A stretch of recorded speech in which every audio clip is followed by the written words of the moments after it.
নমস্কার, welcome to my educational channel Binoy Ghosh.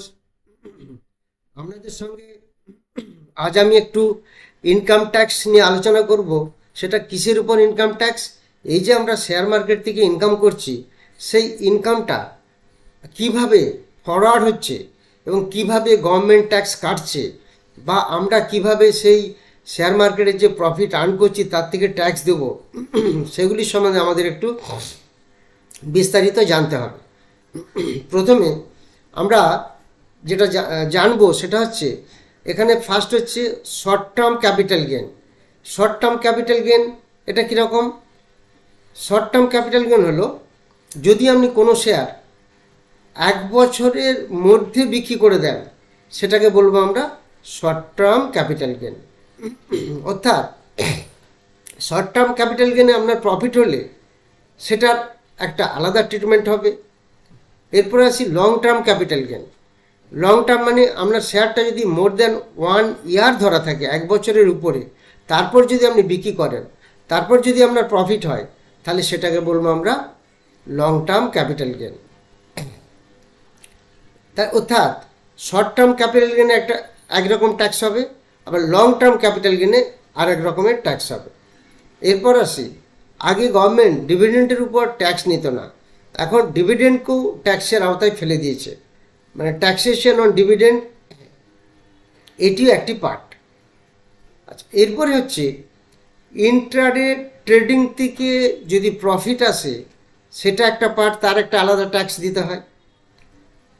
আবার future option থেকে যদি প্রফিট আসে, সেটা একটা আলাদা পার্ট আছে। আমি শুধু প্রফিটের কথাই বলছি না, আমি লসের কথাও বলবো। লসটাকেও কীভাবে ট্রিটমেন্ট হয় শেয়ার মার্কেটে, সেটা আপনাদের আমি দেখাবো কীভাবে অ্যাডজাস্টমেন্ট হয়।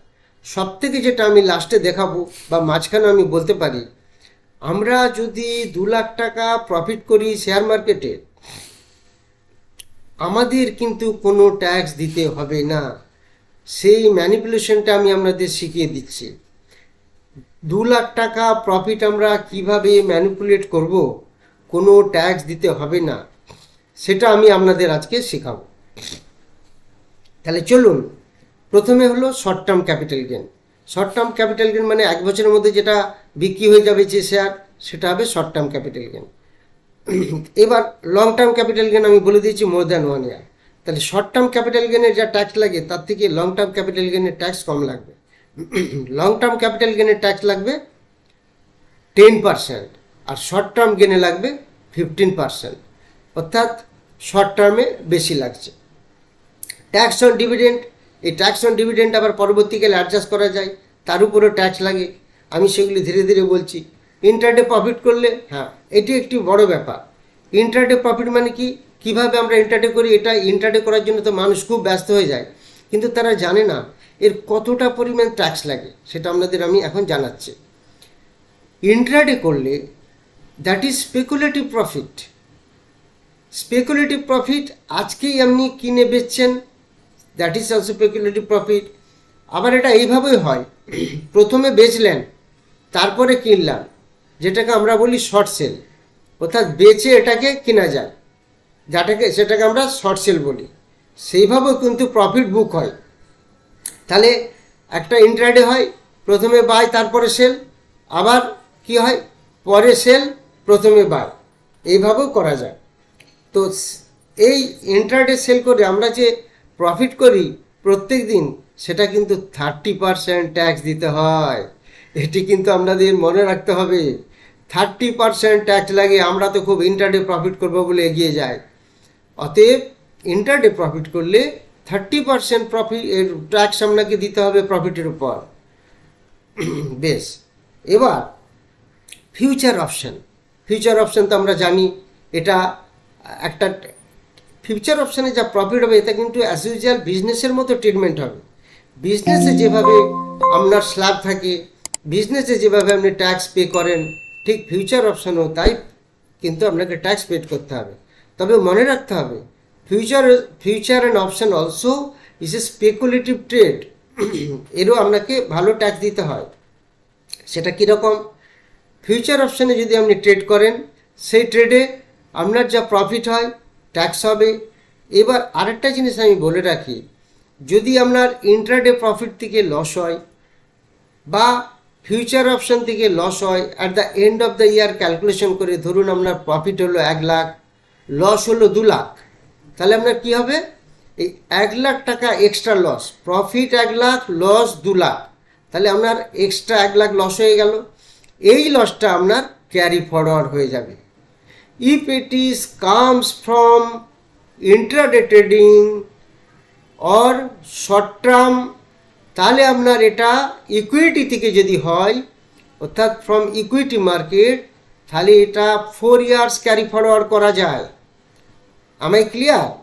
যদি আমরা stock market, that is equity market, not future option, যদি আমাদের কোনো রকম লস হয় at the end of the year profit বাদ দিয়ে, তাহলে এটিকে 4 বছর ক্যারি ফরওয়ার্ড করা যায়। এর মানে কি? ধরুন এবছর আপনার 1,00,000 টাকা লস হলো, সামনের বছর 2,00,000 টাকা প্রফিট হলো, তাহলে আপনার এই 1,00,000 টাকা লস অ্যাডজাস্ট হয়ে যাবে, হয়ে 1,00,000 প্রফিট হবে। বা ধরুন যদি 1,00,000 প্রফিট, 1,00,000 লস হলো, পরের বছর বলছি, এবছরের 1,00,000 লসটা ক্যারি ফরওয়ার্ড হয়ে পরের বছর গেছে, পরের বছর দেখা গেল সারা বছরে 1,00,000 প্রফিট হলো। 1,00,000 যদি প্রফিট হয়, তাহলে আপনাকে এই গত বছরে 1,00,000 লস যেটা ফরওয়ার্ড হয়েছে এবং নেক্সট ইয়ারে 1,00,000 প্রফিট ব্যালেন্স হয়ে গেল, আপনাকে আর কোনো ট্যাক্স দিতে হবে না। বোঝা গেল? এইটা হচ্ছে ইকুইটি থেকে প্রফিটটা আমি বললাম। এবার যদি আমরা ফিউচার অপশন ধরি, ইট ইজ অলসো স্পেকুলেটিভ, কিন্তু এটা ট্রিটমেন্ট হয় বিজনেসের মতো। ধরুন আপনার যদি ফিউচার অপশানে লস থাকে, যদি ক্যারি ফরওয়ার্ড হয় পরের বছর, এটা কন্টিনিউ 8 বছর ক্যারি ফরওয়ার্ড হতে পারে। 8 বছর মনে রাখবেন, 8 years it can be forwarded, up to 8 years the loss which you occurred from future and option market. এর কি সেট আপ নেই? সেট আপ করা যায়, সেগুলো আমি পরে পরে আসছি, আরও আমি ডিটেলস বলবো। তাহলে ফিউচার অ্যান্ড অপশন শব্দতে আমরা লসটা ক্যারি ফরওয়ার্ড করতে পারি 8 বছরের জন্য, হোয়ারাস ইকুইটিতে পারি আমরা 4 বছরের জন্য। তাহলে এটা ক্লিয়ার হলো। আরেকটি বলি বিটিএসটি, বাই টুডে সেল টুমরো, এটা কিন্তু নট ইন্ট্রাডে ট্রেডিং, এটা কিন্তু হয়ে গেল ডেলিভারি ট্রেডিং। এটা ওই শর্ট টার্ম গেনে চলে যাবে, ইন্ট্রাডে প্রফিট এটা বা ইন্ট্রাডে লসে যাবে না। তাহলে ইন্ট্রাডে করলে সেটা 30% ট্যাক্স চলে যায় ইন্ট্রাডে প্রফিটে। বেশ, এবার আপনাদের একটু বলি, ধরুন এই যে লস, ধরুন আমার 1 বছরে দেখা গেল 1,00,000 টাকা লস হলো, প্রফিট হলো তো খুব ভালো, নো প্রবলেম। আমি লাস্টে একটা তো আপনাদের অ্যাডজাস্টমেন্ট দেখাবো কীভাবে 2,00,000 টাকা প্রফিটে করে আমাদের জিরো মানে নীল ট্যাক্স, এই ম্যানিপুলেশনটা আমি দেখিয়ে দিচ্ছি পরে। তার আগে কতগুলি জিনিস না জানলে আপনাদের এটা হবে না। তো সেটা হচ্ছে কি, ধরুন সেট আপ মানে কীরকম, সেটা কিভাবে সেট আপ করা যায়। ধরুন আপনার বিভিন্ন ধরনের বিজনেস আছে, suppose varieties of business. Suppose ধরুন আপনার একটা কাপড়ের দোকান আছে, আপনার বাড়ি আছে, সেই বাড়িটা আপনি ভাড়া দিয়ে রেখেছেন, তারপরে আপনার ধরুন 3টে বাড়ি ছিল, তার মধ্যে একটি বাড়ি আপনি বিক্রি করে দিলেন, সেখানে হয়তো দেখা গেল আপনার 10,00,000 টাকা ক্যাপিটাল গেইন হলো। এই যে বিভিন্ন জিনিস থেকে যে আপনার ইনকাম আসছে, income from business, income from rent, income from capital gain. আবার ধরুন আপনার 5,00,000 টাকা ফিক্সড ডিপোজিট আছে, আপনারা এটা জানেন যে yearly 10,000 rupees interest on tax, interest on FD, not tax, interest on FD free আছে 10,000 রুপিস ইয়ারলি। ওকে, তাহলে আমরা ধরুন ইন্টারেস্ট ফ্রম এফডি এসে গেল ধরুন 70,000 টাকা, তাহলে কী হবে, 60,000-এর উপর আপনাকে টিডিএস দিতে হবে 10% করে। 10,000 টাকা minus, that is you will get exemption 10,000 rupees yearly from FD earning, that is FD interest. তাহলে আপনি যদি 70,000 টাকা আপনার ইন্টারেস্ট ইনকাম হয়, তাহলে আপনার 10,000 টাকা বাদ দিয়ে 60,000-এর উপর আপনাকে টিডিএস কাটবে 10%, অর্থাৎ 6,000 টাকা ট্যাক্স চলে যাবে। এই টিডিএস কিন্তু আবার রিফান্ড করা যায় যদি আপনি আইটি ফাইলে প্রেয়ার করেন, আইটি ফাইলে যদি আপনি সাবমিট করেন, টিডিএস আপনার রিফান্ড আসে। তাহলে এবার আমি আপনাদের একটু জানাচ্ছি। দেখুন, ধরুন আপনার 1 বছরে লস হলো 1 লাখ টাকা, সেটা কিভাবে সেট অফ হচ্ছে দেখুন। সেট অফ মানে অ্যাডজাস্টমেন্ট।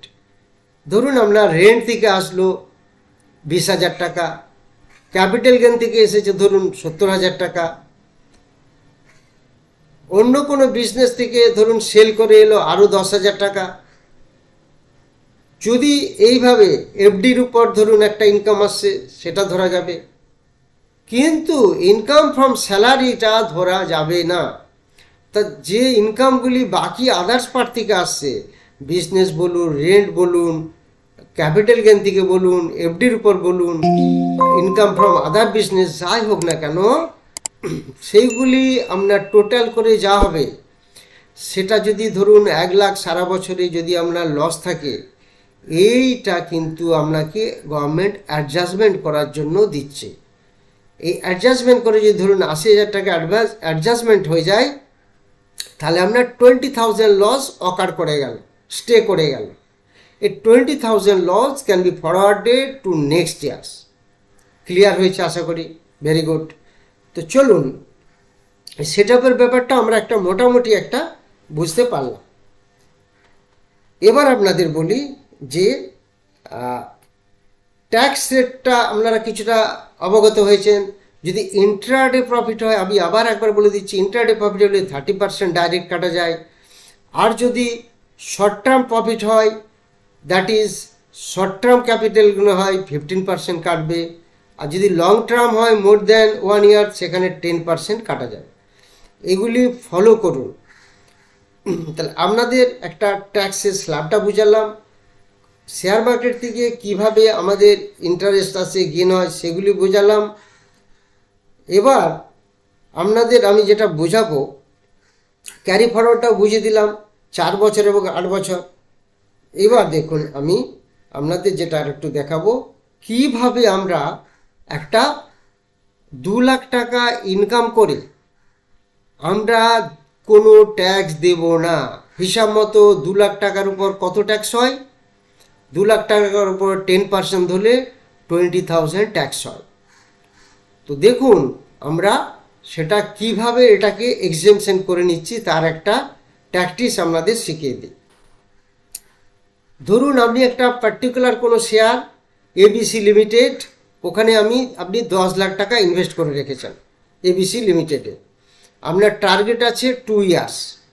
তাহলে 2 ইয়ার্সে টার্গেট আপনি ভেবে রেখেছেন, এটার থেকে আপনি 2 লাখ টাকা পাবেন। তাহলে ধরুন 10 লাখ রুপিস ইনভেস্টেড, সেখান থেকে আপনার 2 বছর পরে সেই শেয়ারটি বিক্রি করলেন, দেখা গেল 12 লাখ আপনি পেলেন। তাহলে আপনার নেট প্রফিট কত হলো? 2 লাখ। তাহলে 2 লাখের উপর আপনার কত ট্যাক্স পড়ছে? যেহেতু এটা লং টার্ম ক্যাপিটাল গেনে চলে আসছে, তাহলে 10% হয়ে গেল 2 লাখের উপর 20,000। 10% অন 2 lakhs মিনস 20,000 হয়ে গেল আপনার ট্যাক্স। তাহলে এই 20,000 ট্যাক্স আপনাকে দিতে হবে। কিন্তু আমি তো বলছি কোনো ট্যাক্স দেবো না, তাহলে সেটা কি করে সম্ভব? দেখুন, এবার আরেকটি জিনিস আছে, এক্সেমশন পাওয়া যায়। আপনি যখন শেয়ারটি ধরে রেখেছিলেন, আপনার 2 লাখ টাকা ইনকাম করেছেন, এখানে একটা গভর্নমেন্ট একটা আপনাকে এক্সেমশন দেয়, 1 লাখ টাকা অবধি একটা এক্সেমশন পাওয়া যায়। তাহলে 2 লাখ টাকা প্রফিট হলো, 1 লাখ টাকা সাবস্ট্রাক্ট করে দিন, লেস করে দিন, তাহলে আপনার 1 লাখ প্রফিট হলো। এসে 1 লাখের উপরে আপনাকে 10% আপনাকে গভর্নমেন্টকে ট্যাক্স দিতে হবে, দ্যাট ইজ 10,000 টাকা। তাহলেও তো হলো না। আমি তো বলছি এদিকে নীল রিটার্ন হবে, মানে নীল ট্যাক্স হবে, কোনো ট্যাক্স হবে না, ট্যাক্স জিরো হবে। সেটা কিভাবে সম্ভব দেখুন, বলে দিচ্ছি। এবার দেখুন কীরকম একটা আমরা দেখুন একটা কিভাবে এটাকে একটা ট্রিটমেন্ট করছি। দেখুন, আপনি 10 লাখ টাকা ইনভেস্ট করলেন এবিসি লিমিটেডে, 2 বছরের জন্য আপনার টার্গেট 2 লাখ টাকা। বেশ, আপনি কি করলেন, 1 বছরে যে আপনার 1 লাখ টাকা ইনকাম হলো, তখন আপনি এই 10 লাখ টাকাকে আপনি সেল করে দিলেন। 10 লাখ টাকার শেয়ার আপনি সেল করে দিলেন কত টাকায়? না, 11 লাখ টাকায়। তাহলে আলটিমেটলি কী দাঁড়ালো? আপনার এটা কিন্তু 1 বছরের কথা বলছি। তাহলে আলটিমেটলি দাঁড়ালো কি 1 লাখ টাকা আপনার প্রফিট হলো। তাহলে এটা মনে রাখুন, ইয়ারলি আপনার এক্সেমশন আছে 1 লাখ টাকা। 1 লাখ টাকার উপর তাহলে আপনার কোনো ট্যাক্স দিতে হবে না, আপনি এক্সেমশন পেয়ে গেলেন। কিন্তু মনে রাখুন আপনার টার্গেট ছিল 2 বছর, তাহলে আপনি এটিকে বিক্রি করে দিয়ে আবার কিন্তু ধরে নিলেন, আবার সেই 11 লাখ টাকা শেয়ার আপনি ধরে নিলেন, ওকে। অথবা 10 লাখ টাকা শেয়ার ধরে নিলেন, 1 লাখ টাকা যেটা প্রফিট হলো ওটা আপনার অ্যাডজাস্ট হয়ে নীল হয়ে গেল। তাহলে আমরা কি করলাম, বাইও করলাম, সেল করলাম, আবার সেল করার পর আবার সেটিকে বাই করে নিলাম অ্যাডভান্স। তা দুটো ট্রেডিং আমরা করে নিলাম। এই ট্যাকটিসটা কিন্তু আপনাদের জেনে রাখতে হবে। তো ট্যাকটিসটা কি হলো, একবার শেয়ারটিকে বেচে দিলাম, এটা ইয়ারলি হয়ে গেল, আবার নতুন করে একটা ট্রানজ্যাকশন করলাম, আবার নতুন করে বাই করলাম, ওটা আবার কি করব, আবার 1 বছর পরে 1 লাখ টাকা ইনকাম হবে, তখন আবার বিক্রি করব, আবার 1 লাখ টাকা 1 বছরের জন্য এক্সেমশন নেব। তাহলে এই যে এক্সেমশন নিচ্ছি, তাহলে দুবার দুটো এক্সেমশন পেলাম 2 বছরে। আমি 2 বছর কন্টিনিউ না রেখে আমি যে এই এক্সেমশনটি পাই 1 লাখ টাকা ফ্রম গভর্নমেন্ট, সেটিকে আমি কাজে লাগিয়ে নিলাম এবং সঙ্গে সঙ্গে আবার বায়ও করে নিলাম। তাহলে আলটিমেটলি কী দাঁড়ালো, এখন আপনার কোনো রিটার্নে আপনার 0 ট্যাক্স, ওটা ট্যাক্স ফ্রি হয়ে গেল, নীল হয়ে গেল ট্যাক্স, আপনার কোনো ট্যাক্স লাগলো না। আশা করি ব্যাপারটা আপনাদের বোঝাতে পারলাম। ছোট্ট করে আরেকবার বলে দিই, 10 লাখ টাকা ইনভেস্টমেন্ট ফর 2 ইয়ার্স, আমরা ধরে নিচ্ছি 2 বছরে 12 লাখ টাকা হলো, 2 লাখ টাকা প্রফিট। লং টার্মে আপনাকে ট্যাক্স দিতে হবে কত পার্সেন্ট, 10%, কিন্তু আপনি এক্সেমশন পাবেন 1 লাখ টাকা। তাহলে 2 লাখ টাকা প্রফিট থেকে 1 লাখ টাকা এক্সেমশন হলে আপনার প্রফিট হলো 1 লাখ, তার উপরে 10% ট্যাক্স মানে 10,000। কিন্তু আমি বলছি এই 10,000ও দেবো না। কীভাবে, প্রথম বছর করলাম কি, আমরা যেটা নিয়েছিলাম সেটাকে সেল করে দিলাম, 1 লাখ টাকা এক্সেমশন নিয়ে নিলাম, 1 লাখ টাকা প্রফিট হয়েছিল, যখন সেল করলাম তখন 1 লাখ টাকা প্রফিট আছে, আবার ওটিকে বাই করে নিলাম, আবার পরের বছরের জন্য ক্যারি ফরওয়ার্ড করে নিয়ে যাব, আবার 1 বছর থাকবে, আবার 1 বছরে আবার 1 লাখ টাকা বাই করব, 1 লাখ টাকা প্রফিট করব, সেটা থেকে আবার 1 লাখ টাকা এক্সেমশন নেব। এইভাবে আমি দুবার এইটিকে ট্রানজ্যাকশন করে নীল করে দেবো ট্যাক্স। তার মানে যেটা আমি বলেছিলাম সেটা ক্লিয়ার হয়ে গেল।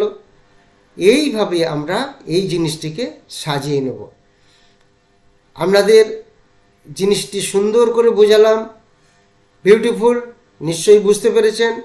যদি কোনো প্রবলেম হয় আমাকে আপনারা কমেন্ট বক্সে জানাবেন। Thank you very much for watching my video. আবার দেখা হবে।